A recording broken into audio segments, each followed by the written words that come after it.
I'm always really interested in all the things that affect Toronto real estate. So not only just mortgage brokers and interest rates and, what the latest stats were, but also I think in a bigger picture as a real estate agent, you need to understand the overall economics of the country. You know, as well as at the very least your city level. And there has been a lot going on in the city of Toronto. And if you are like me, who is politically inclined, I guess is the best way to put it, you will know who Daniel Tate is. He is executive director of Integrity TO. I'm honored that you would find time to be on my podcast. Thank you. I'm a huge fan. What really struck me about Daniel, and I'm going to let him, I don't want to take his fire away, but what really struck me about Daniel was I find that a lot of these groups get kind of shut down by certain other groups by their background or, whether they have, I don't know, they're able to kind of show receipts for what they're doing. And in looking into Daniel's background, it's incredibly impressive, from a master's in project management to a BA in political science. You are not some fringe guy off Honors BA. Honors BA. BA. By the way, my daughter has an honors BA, and I always say it, and she's like, "Mom, it's a BA," and I'm like, I did that. The honors part. I don't have an honors BA, so I love that. So. I really want to point that out because, again, I find that there's a lot of gaslighting in the world in general on both sides. And I really was drawn to, your organization and what you have to say because it's based on facts. It's not derogatory in any sense. It's just like, hey, this is what I've uncovered. This is what's going on. And like, what do you think? So welcome to Leverage. Thank you, Daniel. Thank you. Thank you for having me. So I really want to get into a whole bunch of stuff and I want to hear your side, but in looking into Integrity TO a little bit more, I understand that the organization came to you after the city council decided that they were going to rename Dundas Square. I'm still ready to jump out a window on that one. So, you put together a petition, you got 35,000, am I getting that right? 35,000 signatures. And the likes of Gord and all the other, guys who decided to throw their hat into it on city council voted for it and pushed it through. And so you just felt like no one's listening. So let's hear it from you. I want to hear what happened, what sparked it. I mean, there's so many things that could spark someone to get involved, but the Dundas Square of all things. Yeah, I think we were still coming out of our year-long COVID slumber, sort of getting back to normal when all the lockdowns were ending, and thinking that we're going to get back to normal life. And it was like that for a period of time until one morning I woke up and I saw the headline on my phone that the city of Toronto has decided to rename Dundas Square to Sankofa Square.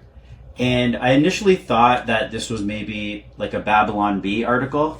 Yes. Like I thought it was parody because it made absolute no sense. A, we didn't know why they were renaming it. B, we didn't know why they were using a name that didn't resonate or have any historical or cultural resonance with Toronto at all.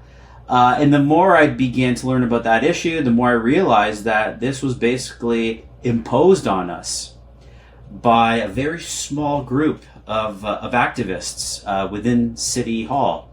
And the mayor and her number one supporter, Chris Moyse, were basically the two chief proponents of this change.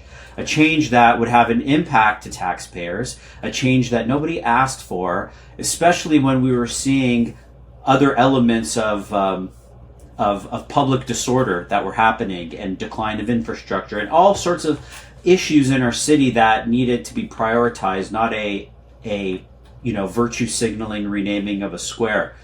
So that's really how it all started. That really perked my ears and made me realize that this is worth fighting for, because I actually wrote my university undergrad thesis on Dundas Square, so I was really well versed in how that square came to be and the different forces that were involved in basically wrecking private property on the southeast corner to pave way for this new civic square. So I had written about it, and I knew about the square very in depth. I had also been to many concerts at the square over the last 20 odd years. So it really bothered me. It bothered me to the point where me and a good friend of mine decided we had to take action. And that action was, let's put together a petition, and the rest is history.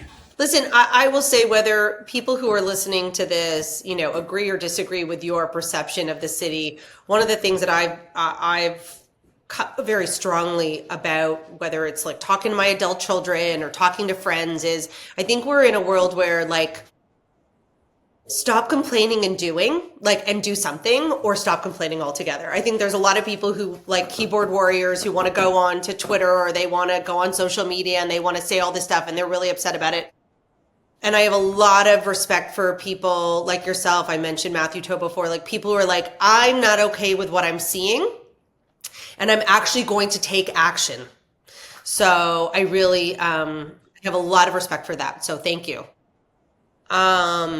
So unnamed mayor that we have in council right now is a very controversial one.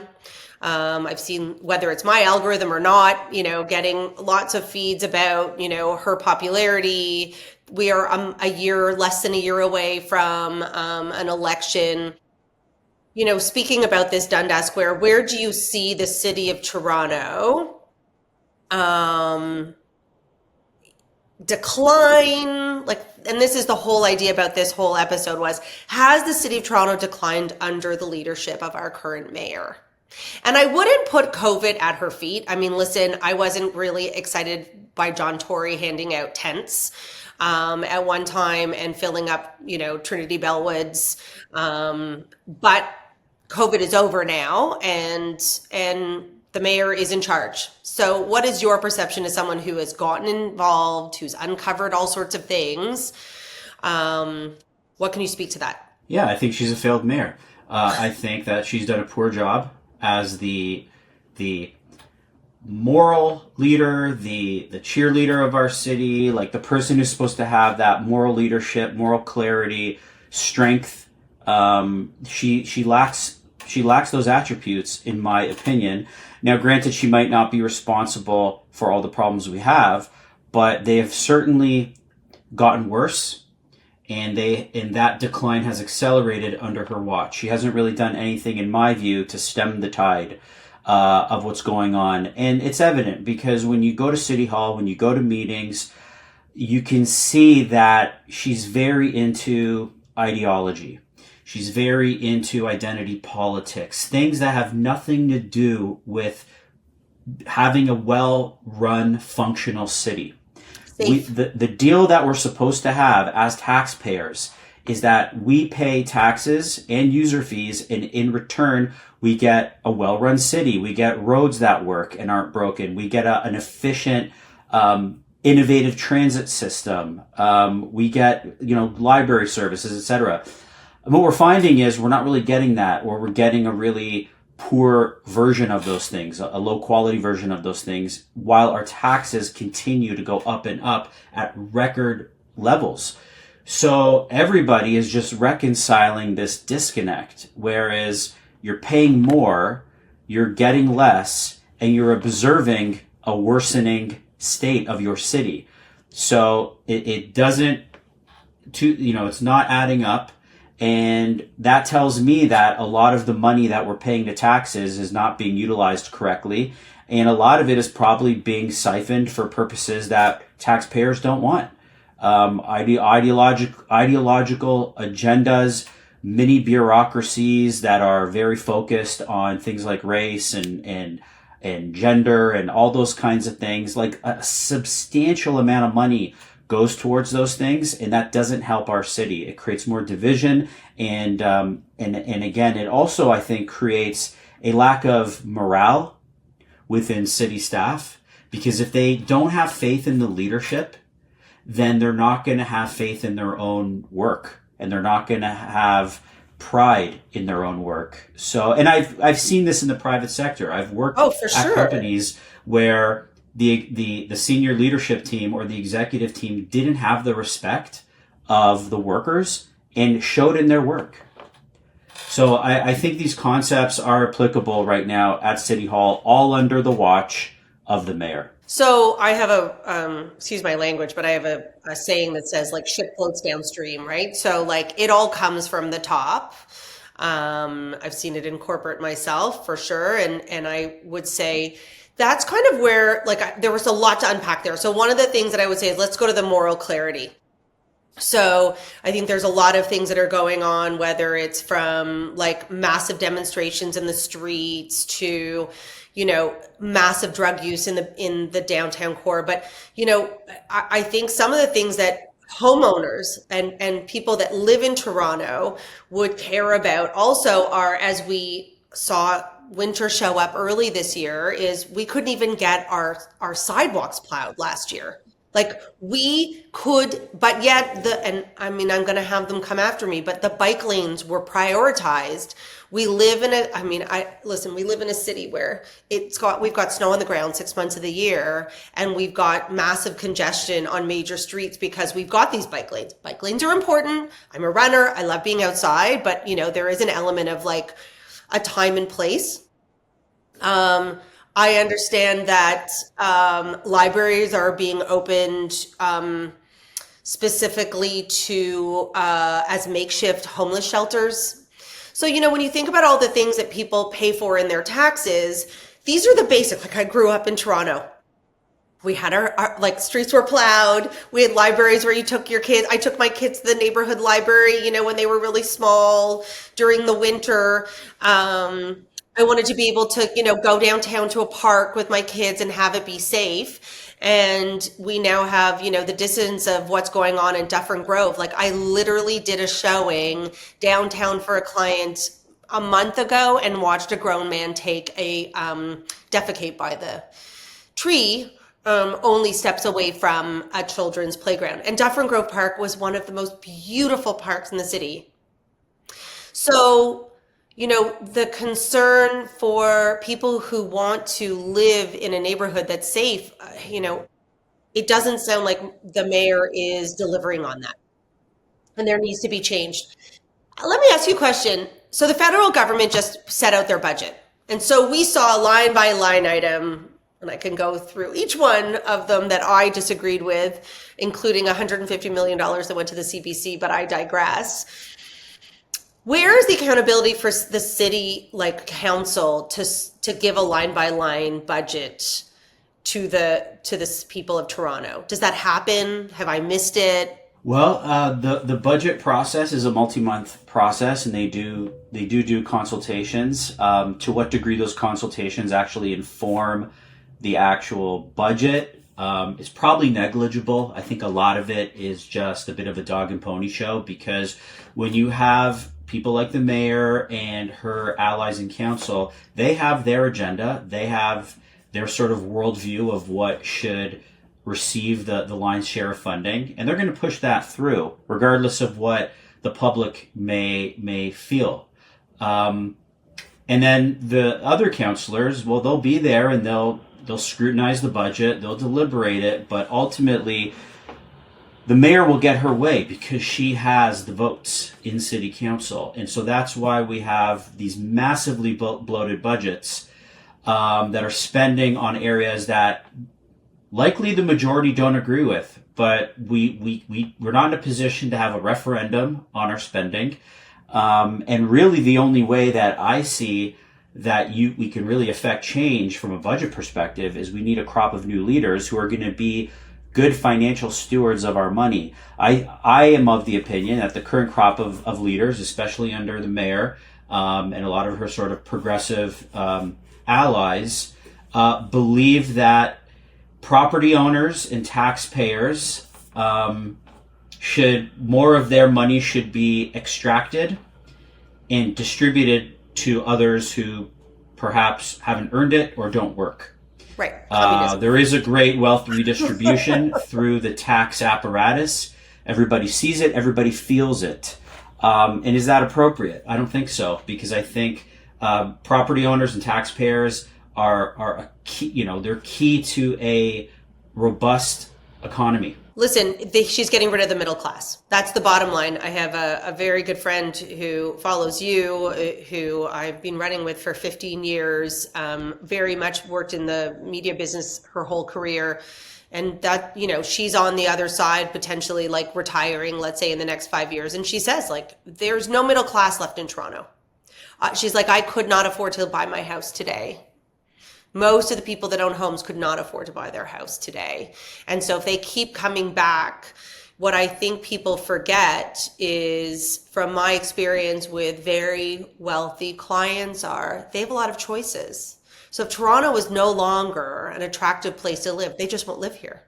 They will stop. Well, it's also not an attractive place to do business because of the tax rates. The tax rates are so incredibly high.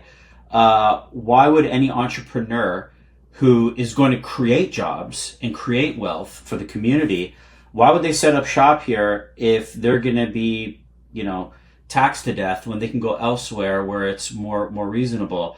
So there is, I feel, a great cash grab that's happening at the municipal level. And maybe that would be acceptable if we had an amazing, well-run, high-service delivery city. We can at least say we're getting value for the high price. Right. We're not getting the value. No, we're not. I would agree with you. Again, going back to the sidewalks. I mean, so let's talk about, so I actually just want to ask you something before I move to the next point. You said that she has support, most of the people who are on city council support her progressive views. And let's remember, unlike the recent New York election, where in the US, mayoral candidates actually are part of an actual party, right? So mayoral candidates in Toronto are nonpartisan. They don't stand with any party, but you can assume, like if we had to push, maybe not formally, but if you look at their not backgrounds, formally, they're party right? aligned. So they're not, Yeah. But we have an NDP mayor. If we had to stick labels on it, right? So, is your thought that this is really what's made, like, is that what people are voting for within their individual constituents is more NDP? And is that why we have a mayor? I mean, listen, if you looked at the heat map, sorry, I'm going all over the place, but it makes me crazy, like how she got in. So if you look at the heat map of who voted for her, it was primarily south of Bloor. Like literally everybody south of Bloor almost voted for her. And then everyone north of it, people threw their hats behind Anna at the last minute. And Brad was pretty much an unknown at that time. But, how do we think that's going to change? And even if we got someone new in that was fresh blood and had a better perspective of running the city and actual skill in running the city, how is that going to come up against a entire council or a majority of a council that's still very progressive? Well, I think all people, whether you live north of Bloor or south of Bloor, need to really evaluate their quality of life over the last 4 years. And even though they may be card-carrying NDPers, or maybe not, maybe they just generally shift left in their worldview or their political views, they still need to ask themselves some tough questions. Has my life improved under this mayor? Is life more affordable under this mayor? Is the streetcar or the bus more reliable, or the subway more reliable and safe under this mayor? Right. Ask those questions and forget about whether you identify as an NDP or this party or that. Forget all that. Put all that stuff to the side, the left-wing, right-wing nonsense, put it to the side. Evaluate your life. The quality of your life, the cost of living, the quality of your parks, your ability to get from A to B, the safety you feel when you're walking the streets at any time of the day. And if all those metrics have declined, which I think they have because I live south of Bloor, then you need new leadership, regardless of if you traditionally vote NDP or otherwise. Very fair. Very, very fair. And I really appreciate you reframing that narrative. I agree. I tend to go there just because I get pulled into that trap. But, what do you say to those people who will push back and say, well, it's not Chow's fault. I mean, we have the TTC falls under the provincial government. right? It's not her fault that the LRT hasn't opened up after 15 years on Eglinton, like things like that. Where I think that that's where some of the muddied water comes in, where people are like, oh, she seems really nice. And like, I mean, really, that's what people sometimes say out loud. But then they go, those fall under the provincial. Like, is that really her fault? Well, the Eglinton LRT, she'll get a pass on that because that certainly is a provincial screw up. But at the end of the day, no, she doesn't get a free pass on anything else. She's the mayor. She is the one who's in charge of key appointments of important committees and bodies, like the TTC chair, for example. Oh, interesting. And so when the TTC is failing, it's on her. It's on her. She appoints the TTC chair. The mayor sets the precedent, sets the culture for the whole city by virtue of what she says, by the virtue of her policy making, how she influences council, her committee appointments, everything. She really sets the table for the whole city. So when the mayor's failing, it's going to be a cascading domino effect. And so anybody who's trying to defend her, it's a cop-out. She is the CEO of the city of Toronto. So when the city of Toronto fails, then you have to go to the top. And she's accountable. She is the chief executive of the city. And if the city's not going well, you can blame this person and that person. But ultimately, she's the one who sets the frame, sets everything. And so that's why I think we need a new mayor, frankly. You know what? I really love that perspective as well, because I think that there's a lot of deflection on, well, this doesn't fall in this, again, there's a lot of blame. Is it federal? Is it provincial? Is it, and she may not have control over certain things, but it's a great way of saying, like, she was elected to run our city. So yeah, we need more private sector. We need more private sector like accountability in the public sector. If a CEO doesn't deliver on the metrics, not just profitability metrics, but human resources, job performance, happiness, all the other various metrics that a high functioning company would adhere to. For sure, absolutely. And CEOs and other VPs have lost their jobs because the organization under them didn't perform. Can you imagine if that was the way the government worked, how incredible it would be that, and the accountability that would happen if you actually had a metric in which people could be let go? Anyway, that's the North Star we're going for. I love it. It's a dream. Tell me how I can get involved. So let's talk about safety, because I have some connections within I don't have connections. That sounded really way more impressive than it is. So I have a friend who is, let's just say, involved with the Toronto Police and knows the police chief and has intimate meetings with them, as well as a very good friend's father who's an ex-cop.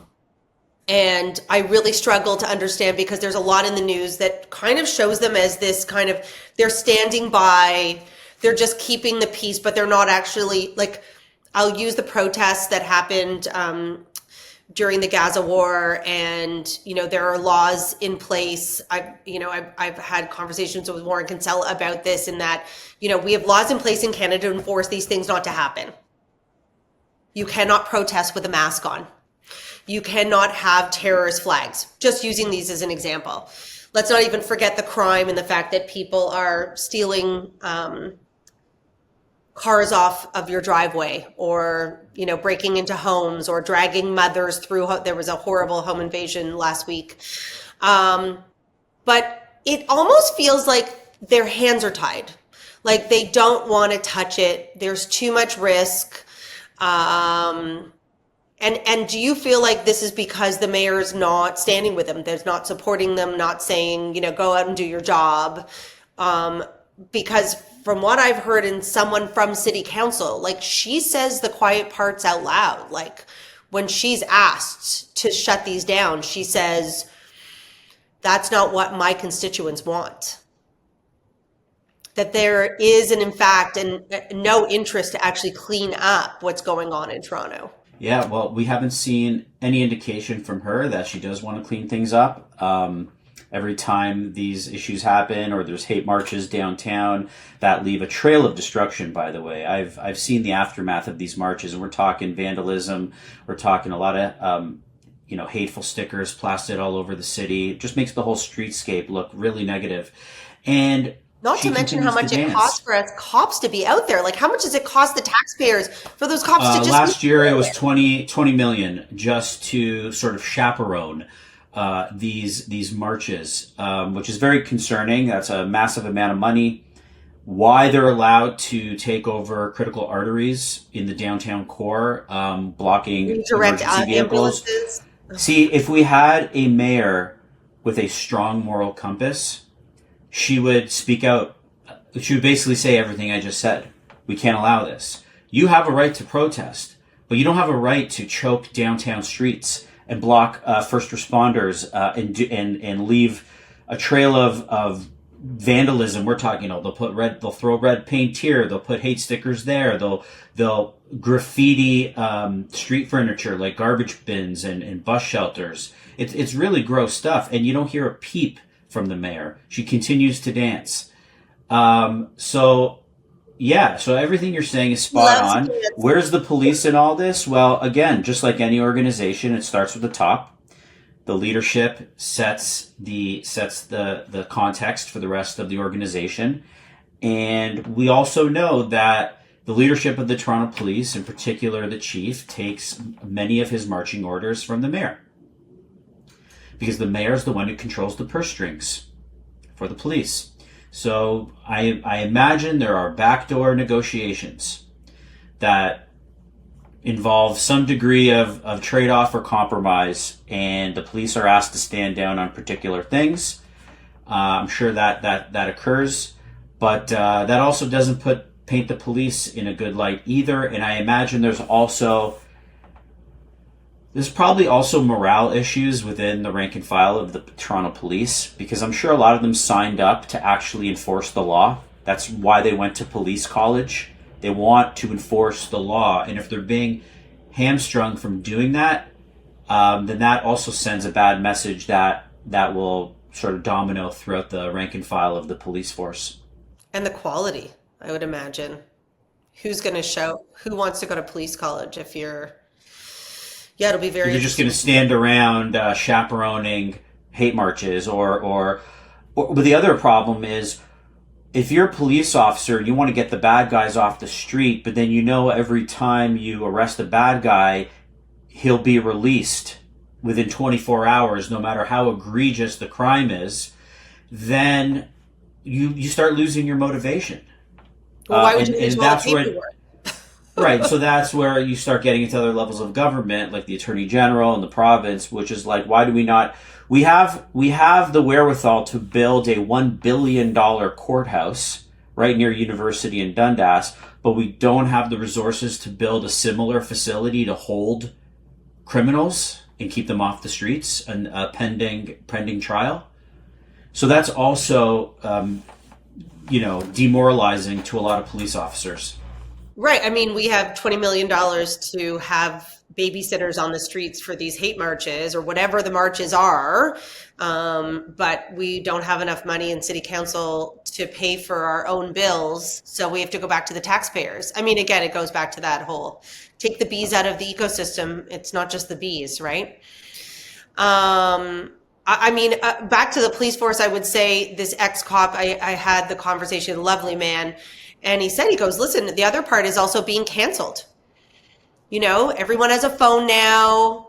And if that's the environment that the mayor is allowing to happen, does that police officer, go on leave? Do they lose their pension? They're terrified. Like, they're actually terrified to do anything. It's not worth it anymore. So now we have a police force that doesn't think it's worth anything to enforce the lawlessness of our city. It's really crazy. So let's take a positive note. We have a election as per your website. Less than a year away. I love the countdown. I am counting down internally. I'm not going to get into the candidates, but let's say we get a new candidate in, we get her out, whoever that is. How much change do you think that person can make within those 4 years? Well, it also depends on the makeup of city council. It's not just the mayor that needs to change, several councilors need to change, and if you can change the makeup to having a more rational, common sense council, then you can get a lot done. You can get a lot done. You can really start looking at where the financial waste and corruption exists within City Hall and start cleaning that up. You can start eliminating redundant job positions that aren't providing residents with any value. You could take a fresh look at every division, audit every division, and not just a financial audit, a cultural audit, and a philosophy audit. How do they operate? How do they do team building? What's the quality of their work? How many 311 requests does a particular division have vis-a-vis another division? And look for those problem points within the city administration, and then start from there. And then start, working on improving service quality, service level, service response time. How about having someone answer a phone when you call 911? Right. Mean, that's Absolutely. just, to me, that's the scariest, just the stories I hear. That's probably the most indicative sign of a failing city is being put on hold when you call 911. Forget the non-emergency line that I've had to call for 32 Division because there's kids, adults smoking bongs in my park. And remember, who will not leave. They might be championing supposed lower crime stats, which they are. But remember, when 911 wait times are high, people report less. So remember, that's reported stats. But if you have such little faith in the police or in emergency services' ability to respond to your urgent issue, you might not even bother picking up the phone. We have a private community organization that is on speed dial on my phone, and I would call them and I would never call 911. Yeah, private security is now becoming a thing, and it's like gated communities are becoming a thing. Fences everywhere to create buffer zones are becoming a thing. It's like we're slowly turning into South Africa. We don't want this. This is a bad trend. We need to fix it. Very, very bad trend. And I've even heard that the criminals have gotten smart because they know when the private securities go home in the morning at 7:30, so they are now they're now breaking in between 7:30 and 8:30. It's crazy. And who are these criminals? Are they Canadian citizens? Remember, Toronto's a sanctuary city, which is basically like sending a clarion call to every criminal in North America. Come to Toronto. Come. We're not going to ask you for paperwork. You're going to get free services paid for by others, you and I. And if you have criminal intent, go nuts. So it's a confluence of factors that are making Toronto more and more unlivable per day, and these are the problems that a new mayor and new leadership need to tackle. So on that note, to put you on the spot, if you're willing to say of the people that have potentially thrown their hat in the ring, I know Chow has basically come out and say she's going to run again. I heard she made an announcement this morning that, us lucky taxpayers she's not going to do a tax increase next year. Everything's going to be fine. Well, everything's political for her. She knows that would be political suicide if she tried to do another egregious tax increase. So I kind of saw that coming, but that doesn't absolve her of her sins from the last three years. I actually think that announcement is just a weakness. It just shows me that she sees that there's inroads happening around her and that she's losing support. That, to me, that's it. John Tory is not come out and said that he's coming back. Have you heard anything different? I haven't. I don't know what he is planning to do or not do. I hope time will tell. Time will tell. And Mr. Bradford? Well, yeah, so as of now, it seems like it's only him. He's the only one who's formally thrown his hat into the ring. And I like Brad. And I think he's a good voice. He's a good voice at council. I've watched him in many council debates. And yeah, I like Brad. Obviously, if it was a Brad versus Chow battle, then Brad gets my vote for sure. For sure. Gosh, that's a no-brainer. I agree with you. And I love that. And I think that what I said the last time I had him on my podcast, which was months ago, is, all those people that are going to throw their hat in the ring in 6 months, shame on you. He's been like, whether you love him, where you think he's the best guy for it, he's been out there fighting and speaking out about all the things that were wrong in this city. I mean, she pulled him out of his post, because he was challenging her so much. And I have to respect that. Whether he wins or not, time will tell. But yeah, we'll see. Hopefully he runs a very inspired campaign that resonates with people. I hope so. And may the best person win. That's really all you can hope for, is really the most qualified person with merit wins the race, who can get the city back on track. It's not going to be Chow. We know that.